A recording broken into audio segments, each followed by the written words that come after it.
নমস্কার, আপনারা দেখছেন সংকেত মিডিয়া, সোজা কথা সহজভাবে। পানিহাটি বিধানসভা কেন্দ্রের প্রাক্তন তৃণমূল বিধায়ক নির্মল ঘোষের পুত্র তীর্থঙ্কর ঘোষকে একাধিক অভিযোগে খড়দহ থানার পুলিশ গ্রেপ্তার করায় আনন্দ উচ্ছ্বাসে মাতল বিজেপি কর্মীরা। খড়দহ থানার সামনে ঢাকঢোল বাজিয়ে তীর্থঙ্কর ঘোষের গ্রেপ্তারি নিয়ে উচ্ছ্বাসে মেতে ওঠে তারা। গতকাল রাতে আমরা শুনলাম যে তীর্থঙ্কর ঘোষ, নির্মল ঘোষের ছেলে, আপনাদের ওদের বিরুদ্ধে একটা অভিযোগ ছিল গ্রেপ্তার করা। নির্মল ঘোষের ছেলে অ্যারেস্ট হয়েছে, নির্মল ঘোষ এখনও অ্যারেস্ট হয়নি, সোমনাথ দেও এখনও অ্যারেস্ট হয়নি, সঞ্জীব মুখার্জিও এখনও অ্যারেস্ট হয়নি।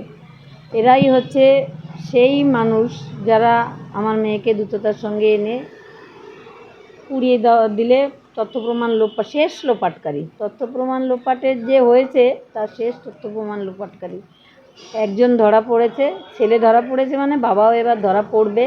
কান টানলে মাথা তো আসবেই, সেই মাথার অপেক্ষায় আমরা আছি। সবাই পানিহাটিবাসী খুশি হবে সেই দিন যেদিন এই নির্মল ঘোষের অত্যাচার থেকে রক্ষা পাবে। এখন উনি পালিয়ে আছেন, কিন্তু ওনার যে ক্ষমতা মিউনিসিপ্যালিটিতে সেটা এখনও প্রভাব খাটিয়ে যাচ্ছেন।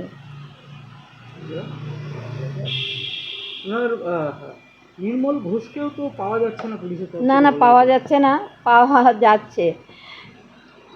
সেদিন তো উনি গিয়ে ঋতব্রত তৃণমূল সেটাতে গিয়ে জয়েন করেছেন, কিন্তু ঋতব্রত বলছে ওনাকে ডাকাই হয়নি, অন্য নির্মল ঘোষকে ডাকা হয়েছে। তো উনি এখন খড়কুটোর মতো একটা আঁকড়ে ধরতে চাইছেন, বাঁচার চেষ্টা করছেন, কিন্তু উনি পার পাবে না। অপরাধ করে কেউ পার পায় কোনো দিন? আর উনি তো পানিহাটিতে বিগত এত বছর ধরে কোনো কাজই করেননি, সমস্ত টাকা আত্মসাৎ করেছেন, সমস্ত পুকুরগুলো ভরাট করে সেখানে বড় বড় বিল্ডিং বানিয়েছেন।